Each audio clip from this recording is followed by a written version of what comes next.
Hello students. तो हम लोग पढ़ रहे थे 11th क्लास का गणित, जिसमें हम लोग अध्याय 1 जिसका नाम है समुच्चय को पढ़ना प्रारंभ कर दिए थे। हम लोग पढ़ लिए थे प्रश्नावली 1.1 के उदाहरण 5 तक। तो आज की इस वीडियो में हम लोग पढ़ेंगे प्रश्नावली 1.1 के प्रश्न 1 और 2। तो चलिए इस वीडियो को स्टार्ट करते हैं। तो देखिए ये प्रश्नावली 1.1 है। पहला क्वेश्चन और दूसरा क्वेश्चन हम लोग इस वीडियो में हल करेंगे। तो देखिए सबसे पहले पहला क्वेश्चन, निम्नलिखित में कौन से समुच्चय है, अपने उत्तर का औचित्य बताएं। ठीक है, तो देखिए यहाँ पर कौन सा समुच्चय है हमें बताना है और उत्तर के बारे में थोड़ा सा जांच कर लेना है। देखिए कैसे, एक नंबर प्रश्न है, जे अक्षर से प्रारंभ होने वाले वर्ष के सभी महीनों का संग्रह। तो देखिए एक वर्ष में कितने महीने होते हैं, तो 12 महीने होते हैं। ठीक है, उसमें जो जे अक्षर से शुरू होता है महीना, वो कौन कौन सा है। तो हम लोग जानते हैं कि एक होता है जून, एक होता है जुलाई और एक जनवरी भी होता है। ठीक है, तो जे अक्षर से शुरू होने वाले 3 ही ऐसे महीने हैं जो जनवरी, जून और जुलाई है। ठीक है, तो इस तरीके से यह संग्रह जो है दुनिया के हर व्यक्ति के लिए जून, जुलाई, जनवरी हो सकता है। ठीक है, यानी कि यही केवल होगा। तो हम लोग कह सकते हैं कि जो दुनिया के हर व्यक्ति के लिए एक ही आंसर हो वही सुपरिभाषित होता है, और जो सुपरिभाषित होता है वही समुच्चय होता है। ठीक है, यानी कि एक नंबर क्वेश्चन क्या है, तो समुच्चय है। तो हम लोग इसको क्या लिख सकते हैं, समुच्चय है। तो आप लोग वीडियो को अंत देखिए। वीडियो के अंत में हम आपको कॉपी पर इसको हल करके बताएंगे। ठीक है, आप लोग उसका स्क्रीनशॉट ले लीजिएगा। तो देखिए दूसरा प्रश्न, भारत के 10 सबसे अधिक प्रतिभाशाली लेखकों का संग्रह। देखिए सबसे अधिक प्रतिभाशाली लेखकों का संग्रह, तो जैसे आप लोग पढ़ते हैं रामधारी सिंह दिनकर, ऐसे ही कुछ और लेखक हैं। ठीक है, तो ये बताइए कि सबसे अधिक प्रतिभाशाली, ये क्या दुनिया का हर व्यक्ति के लिए सही हो सकता है, बताइए। तो दुनिया के हर एक व्यक्ति के लिए सही नहीं हो सकता है। किसी के लिए कोई और लेखक अधिक प्रतिभाशाली होगा, तो किसी और व्यक्ति के लिए कोई और लेखक प्रतिभाशाली होगा। यानी कि यह जो है हर एक व्यक्ति के लिए अलग अलग हो सकता है। ठीक है, तो ये जो है सुपरिभाषित नहीं है और ये हो जाता है समुच्चय नहीं है। ठीक है, इसको क्या लिखेंगे, ये समुच्चय नहीं है। यहाँ पर देखिए तीसरा प्रश्न, विश्व के सर्वश्रेष्ठ 11 बल्लेबाजों का संग्रह। विश्व के यानी कि पूरे दुनिया में सबसे, सर्वश्रेष्ठ का मतलब सबसे श्रेष्ठ 11 बल्लेबाजों का संग्रह। तो बताइए कि क्या ऐसा संभव है जो दुनिया में सबसे श्रेष्ठ हो, कोई ऐसा बल्लेबाज। तो इसमें बताने हैं 11 बल्लेबाज। तो ये तो दुनिया के हर व्यक्ति के लिए अलग अलग हो जाएगा। कोई कहेगा कि मेरे लिए विराट कोहली सबसे अच्छा खेलता है, तो कोई बोलेगा मेरे लिए धोनी अच्छा खेलता है। ठीक है, इसलिए इसी तरह से हर व्यक्ति इसको अलग अलग बता सकता है। तो बताइए कि हर एक व्यक्ति के लिए जो बदल जाता है वह सुपरिभाषित नहीं होता है। ठीक है, यानी कि यह सुपरिभाषित संग्रह नहीं होगा, अतः यह समुच्चय नहीं होगा। तो इसका आंसर भी हम लोग लिखेंगे, अतः यह समुच्चय नहीं होगा। देखिए चौथा प्रश्न, पहले का चौथा, आपकी कक्षा के सभी बालकों का संग्रह। आप जिस भी कक्षा में पढ़ाई कर रहे हैं उस कक्षा के सभी बालकों का संग्रह। मान लीजिए आपके कक्षा में 30 विद्यार्थी हैं, तो कोई पूछेगा आपसे कि आपकी कक्षा में कितने विद्यार्थी हैं, तो आप क्या जवाब देंगे। वहां पर आप जवाब देंगे कि हमारी कक्षा में 30 विद्यार्थी हैं। तो हर एक स्टूडेंट को पता होगा कि आपकी कक्षा में कितने छात्र हैं। तो इस तरीके से ये तो सुपरिभाषित हो जाएगा। यानी कि किसी को भी बताना होगा तो हम लोग जितने छात्र होंगे उतने ही जवाब देंगे कि इतने छात्र मेरे कक्षा में हैं। तो ये हो जाता है सुपरिभाषित, और ये इस प्रकार से यह जो संग्रह है समुच्चय है। ठीक है, अगला देखिए, 100 से कम सभी प्राकृत संख्याओं का संग्रह। देखिए 100 से कम सभी प्राकृत संख्या, तो आप लोग जानते हैं प्राकृत संख्या क्या होता है, सभी को पता है। जो संख्या 1 से स्टार्ट होती है और अनंत तक जाती है उसे हम लोग प्राकृत संख्या कहते हैं, ठीक है। तो यहाँ पर 100 से कम प्राकृत संख्या का संग्रह लेना है। तो 1, 2, 3, 4, 5 डॉट डॉट कहाँ तक, तो 99 तक। देखिए ये जो संग्रह बनेगा ये तो दुनिया का हर व्यक्ति के लिए सेम बनेगा। किसी से भी बोलिए प्राकृत संख्याओं का संग्रह बनाइए जो कि 100 से कम हो, तो कोई भी बोलेगा कि 1 से लेकर 99 तक, तो यह क्या है, सभी व्यक्तियों के लिए सेम है। तो ये जो होता है सुपरिभाषित हो जाएगा और ये जो है समुच्चय है। 5 नंबर भी क्या है, समुच्चय है। और यहाँ पर देखिए लेखक प्रेमचंद द्वारा लिखित उपन्यासों का संग्रह। देखिए ये एक लेखक है प्रेमचंद, इनके द्वारा जो लिखा गया उपन्यास है उसका संग्रह जो होगा समुच्चय होगा या नहीं होगा, तो ये बिल्कुल समुच्चय होगा, क्योंकि प्रेमचंद्र द्वारा लिखा गया जो उपन्यास होगा या तो 20 हो सकता है या 20 या नहीं तो 30 हो सकता है, ठीक है। अगर आपको पता हो कि इन्होंने कितने उपन्यास लिखे हैं तो इसके बारे में आप बता सकते हैं, बिल्कुल। तो बिल्कुल आप बता सकते हैं कि इनके द्वारा लिखा गया कुल उपन्यासों की संख्या इतना है, यानी कि यह जो है सुपरिभाषित है। सुपरिभाषित है तो ये जो है समुच्चय होगा, ठीक है। यहाँ पर देखिए अगला प्रश्न, सभी सम पूर्णांकों का संग्रह। देखिए सभी सम पूर्णांकों का संग्रह, पूर्णांक संख्या आपको पता है, यानी कि जो संख्या 0 से स्टार्ट होती है और प्लस में भी जाती है अनंत तक और माइनस में भी अनंत तक जाती है उसको पूर्णांक संख्या कहते हैं। लेकिन यहाँ पर सम पूर्णांक बताना है, तो सम पूर्णांक हो जाएगा, जैसे मान लीजिए 0, 0 भी क्या है, सम पूर्णांक है, ठीक है, क्योंकि इसमें भी 2 का भाग चला जाता है। तो सम पूर्णांक तो यानी कि 2 हो जाएगा, 4 हो जाएगा, 6 हो जाएगा, इसी प्रकार से डॉट डॉट आगे तक हम लोग लिख सकते हैं, ठीक है। लेकिन यहाँ पर ये नहीं बोला है कि धनात्मक समपूर्णांक लेना है, यानी कि हम लोग यहाँ पर माइनस में भी लिख सकते हैं, यानी -2, -4, इस तरीके से डॉट डॉट, ठीक है। तो ये जो संग्रह बनेगा 0 +-2 +-4, ठीक है, +-6, ये अनंत तक जाएगा, यानी कि ये जो है अनंत तक का संग्रह है। तो ये दुनिया के हर व्यक्ति के लिए क्या होगा, अनंत तक का संग्रह बनेगा सम संख्या का, ठीक है। तो ये हो जाता है क्या, जब सुपरिभाषित है तो ये क्या है, समुच्चय है, ठीक है।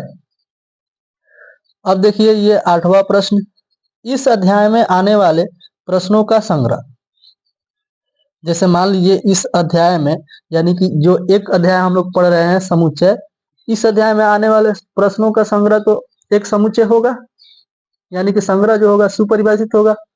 यानी कि इस अध्याय में मान लीजिए टोटल आपके पास 10 प्रश्न है, तो सभी के लिए क्या होगा, इस अध्याय में देखा जाएगा तो 10 ही प्रश्न होगा, ठीक है। या मान लो इस अध्याय को पढ़ रहे हैं, एक अध्याय को, तो इस अध्याय में 20 प्रश्न है टोटल, तो दुनिया के हर व्यक्ति के लिए क्या होगा, कितने प्रश्न होंगे, तो 20 प्रश्न होंगे। यानी यह जो है सुपरिभाषित संग्रह है, और सुपरिभाषित संग्रह है तो यह समुच्चय है, ठीक है, यानी कि ये भी क्या है, समुच्चय है। देखिए लास्ट क्वेश्चन, पहले का लास्ट क्वेश्चन, ठीक है। विश्व के सबसे अधिक खतरनाक जानवरों का संग्रह। अब बताइए ये समुच्चय है कि नहीं है। तो देखिए विश्व के अधिक खतरनाक जानवरों का संग्रह, तो यहाँ पर दुनिया का हर व्यक्ति के लिए क्या एक ही जानवर हो सकता है खतरनाक, तो बिल्कुल भी नहीं हो सकता है। कोई बोलेगा कि मेरे लिए गाय भी खतरनाक है, जो कि हर घर में पाली जाती है, वो गाय भी किसी के लिए खतरनाक हो सकती है, किसी के लिए भैंस भी खतरनाक हो सकती है, और किसी के लिए हाथी भी खतरनाक हो सकता है, किसी के लिए कुत्ता भी खतरनाक हो सकता है, ठीक है। तो इस तरीके से क्या ये संभव है, यानी संग्रह जो है सुपरिभाषित है, निश्चित है हर व्यक्ति के लिए, तो नहीं है, निश्चित नहीं है। अगर संग्रह सुपरिभाषित नहीं है तो यह समुच्चय नहीं है, ठीक है। तो ये हो जाता है प्रश्न 1 का हल। ठीक है, तो देखिए इसको कॉपी पर किस प्रकार से हम लोग लिखेंगे आप लोग देख लीजिए। तो देखिए प्रश्नावली 1.1 का हल हमने यहाँ पर हल कर दिया है, आप लोग देख लीजिए। जे अक्षर से प्रारंभ होने वाले महीनों का समुच्चय, समुच्चय जो होगा जनवरी, जून और जुलाई होगा। जे अक्षर देख लीजिए, सब में जे लगा है। जे अक्षर से शुरू होने वाले 3 ही महीने हैं, ठीक है, जो कि विश्व के सभी व्यक्तियों के लिए सत्य है और सुपरिभाषित है। ठीक है, तो यह सुपरिभाषित है, अतः यह समुच्चय है। इस तरह से लिख सकते हैं। इसी प्रकार से सभी का आंसर लिख दिए हैं, आप लोग इसका स्क्रीनशॉट ले लीजिएगा। ठीक है, चलिए इसके दूसरे प्रश्न पर चलते हैं। तो देखिए स्टूडेंट्स, दूसरा प्रश्न, मान लीजिए a बराबर 1 2 3 4 5 6 रिक्त स्थानों में प्रयुक्त प्रतीक बिलोंग्स टू अथवा नॉट बिलोंग्स टू भरिए। देखिए यानी कि इसको क्या पढ़ा जाता है, इसको पढ़ा जाता है बिलोंग्स टू। हमने आपको बेसिक में बता दिया है। इसको पढ़ा जाता है डज नॉट बिलोंग्स टू। क्या पढ़ा जाता है इसको? Does not belongs to. ठीक है, डज नॉट बिलोंग्स टू। ठीक है, तो इस तरीके से इन दोनों को पढ़ा जाता है। इन दोनों का मतलब क्या है, ध्यान दीजिए। यहाँ पर दिया गया है कि ए एक सेट है जिसके अवयव 1 है, 2 3 4 5 और 6। सेट ए के अवयव है या एलिमेंट है या सदस्य है, इस नामों से आप इसे बोल सकते हैं। ठीक है, रिक्त स्थानों में उपयुक्त प्रतीक या तो ये वाला चिन्ह भरिए या ये वाला चिन्ह भरिए। ठीक है, तो कौन सा उपयुक्त चिन्ह है, मतलब कौन सा चिन्ह का यूज किया जाएगा यहाँ पर खाली स्थान में हमें बताना है। ठीक है, तो देखिए इसको किस प्रकार से हल करेंगे। इसका मतलब हम लोग समझेंगे कि में है या के सदस्य है। क्या समझेंगे इसका मतलब? के सदस्य है, इसका मतलब समझेंगे के सदस्य नहीं है। ठीक है, तो ध्यान दीजिए किस प्रकार से हम लोग सोल्यूशन करेंगे इसका। देखिए जैसे मान लीजिए 5 ए के सदस्य है या नहीं है, तो हम लोग देखेंगे कि 5 जो है सेट ए में है कि नहीं। तो देखिए 5 जो है सेट ए में है, तो हम लोग बोलेंगे 5 ए का सदस्य है। इसका मतलब ये वाला सिंबल यहाँ पर हम लोग भर देंगे। ठीक है, अब यहाँ पर देखेंगे हम लोग 8 ए के सदस्य है या नहीं, यानी कि 8 जो है इस सेट में है या नहीं है। देखिए इसमें है, नहीं है, तो नहीं है तो हम लोग इसका यूज करेंगे डज नॉट बिलोंग्स टू। ठीक है, यानी कि 8 ए में नहीं है या 8 ए का सदस्य नहीं है। इस तरीके से हम लोग समझेंगे। चलिए इसको कॉपी पर हल कर लेते हैं। ठीक है, तो यहाँ पर लिख लेते हैं हम लोग प्रश्न नंबर दूसरा और सबसे पहले लिखेंगे हल। तो पहले का हल कर रहे हैं हम लोग। तो देखिए 5 यहाँ पर खाली स्थान है ये वाला और ये ए है, तो हम लोग यहाँ पर क्या भरेंगे? बिलोंग्स टू, मतलब 5 सेट ए में है। ठीक है, और यहाँ पर मान लीजिए दूसरा प्रश्न लिख लेते हैं दूसरे का। यहाँ पर लिखा गया था 8 खाली स्थान यानी रिक्त स्थान ए, 8 ए में नहीं है। 8 जो है सेट ए में नहीं है, तो हम लोग इस साइन का यूज करेंगे। ठीक है, और तीसरा प्रश्न देखिए, पहले का नहीं दूसरे का तीसरा,